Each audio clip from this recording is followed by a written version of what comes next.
and welcome to the very first episode of EWheeler Finland. This is a channel mainly focusing on electric motoring, electric transportation and electric vehicles for the common people. As you can see, the weather is quite clear here in Finland and it is quite cold and it's windy, but we will try our best. Maybe you can hear some of the wind in the sound quality, but I'm sorry about that. We can't help that right now. So this is our current car. It is a petrol Skoda Citigo. And the reason why this very first episode is about this petrol version is because we have already ordered the electric version of this car. And we want you to know the differences between this petrol version and the electric version. So we will do a short demo of the petrol version. You can hear about the interior noise also. And later, possibly halfway next week, I will be doing a video of the electric version. We have that already for a test drive for 1 day. And we will be able to tell you what the differences actually are. As you might have already guessed, the electric version of the Citigo is one of the 3 most cheapest electric cars in Finland at the moment. So before the 3 sisters, the VW e-up, Seat Me Electric and the Skoda Citigo IV were introduced, there was really no common people's electric car sold in Finland because all of the cheapest cars like VW e-Golf or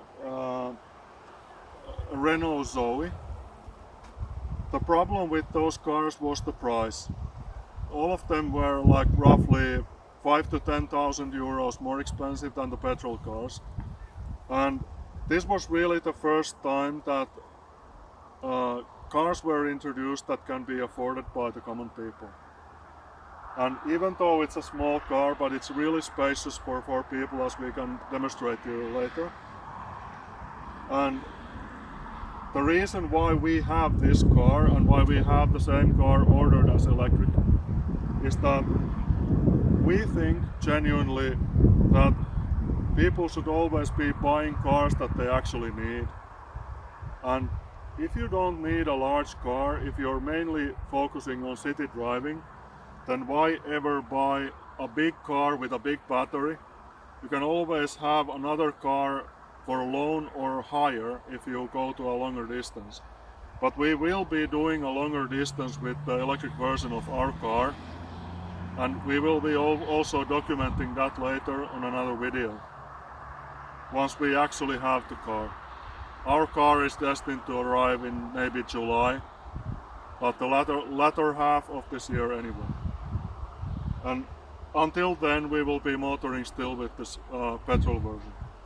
But it's a really frugal, low consumption car, very low environmental impact. Okay, so this is the interior of the petrol version. And the main differences here are the automatic climate control that can be found on the electric version. Ours is manual on this petrol version. The phone bracket is actually exactly the same on the electric version. They haven't done anything to change that. And that can be used for navigation and everything, and it has a charging port. So you don't have to find a place to plug it in. The panel on the dashboard is different on the electric version. There are some minor like upholstery differences, but that is like really small. This heater here, this electric heater, this is something you find usually in Scandinavia. You don't really see it in anywhere else, but it's really handy because we have electric parking heating in Finland and most Scandinavian countries.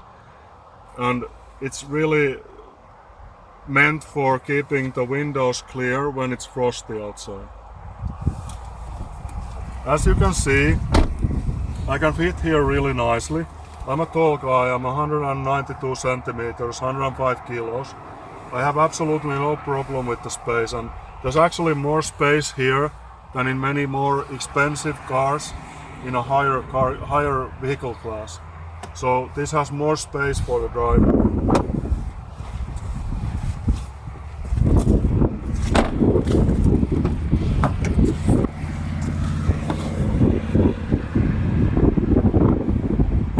Now, as you can see, this is the problem with being tall. So, like I said, I'm a tall guy and my problem is the knees.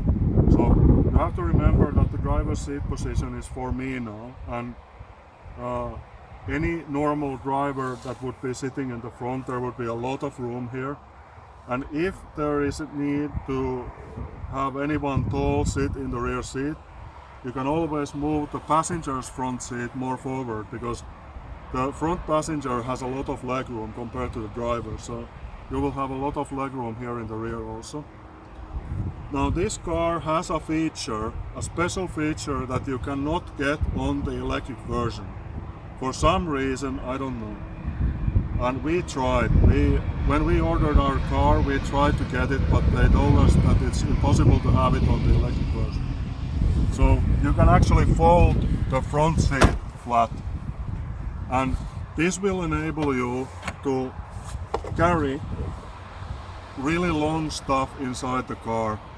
Last Christmas we brought our Christmas tree home with this car, and it went inside like no problem. But I really don't understand. I can't think of any reason why they couldn't have that on the electric version. It's like ridiculous, because the seat doesn't weigh anymore, so there shouldn't be any reason for it. I really miss this feature on the electric version, so that can be a problem if you need to transport something bigger.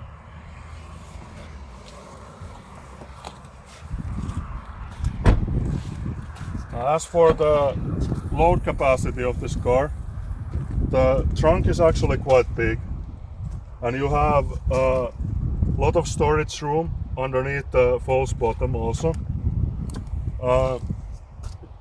Of course it's not as big as on bigger family cars, but you have to remember how small this car is. This is a lot less than 4 meters long, and the cargo space is quite spacious especially when you consider how good the seating space is inside. So they managed to get a lot of load room still. And everything is expandable, so you can actually make everything flat. So you have decent room here. Okay, so I will demo the interior noise of the car now. This is the petrol version. This car has winter tires, but they are friction type, so studless tires. And of course the roads here are pretty rough at the moment, so that also increases the road noise. But you will be able to hear the difference to the electric version, because we will be driving it on the same road. And mostly the sound you can hear inside the interior of this car, it's the engine noise. And that is something that you don't hear in the electric version, because it's so quiet. And this is just to give you some idea what kind of sound level the car has.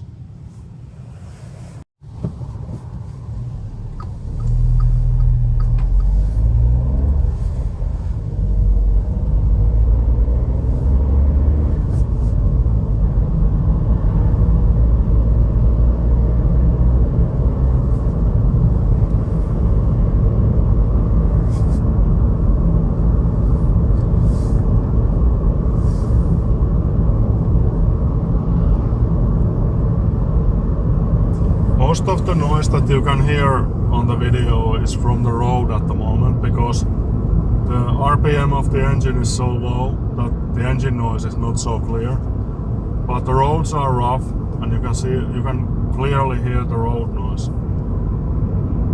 But there is some engine noise of course in this car, but that is because of the price bracket and the poor insulation. So it's not really a problem. So far we have been able to have normal conversation in this car while driving, even at higher speeds. So it's not really a problem. You can't expect the same noise level in this class as you can in the more expensive cars, but that is really not a problem at all. And the comfort of this car is pretty good. But you have to remember that this car is equipped with the 14-inch rims, and that gives you a lot of play because of the higher tires. Especially on poor roads, the lower tire profile is a problem, and that is something I'm worried about with the electric version, because the style option that we ordered, the more expensive model, it comes standard with 16-inch rims, and that is quite big for Finnish roads. The tire profile is really low on that one. So I'm looking forward to actually finding out how much noise there is.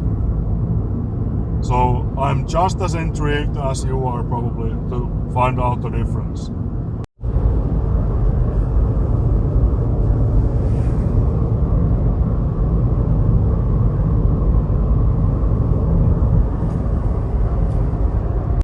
This has been the very first episode of EWheeler Finland. I hope you enjoyed this video. I hope you will continue staying with us for the electric version. We will be doing that video next week. And please feel free to leave any kind of comments. I will be reviewing those later. Thank you.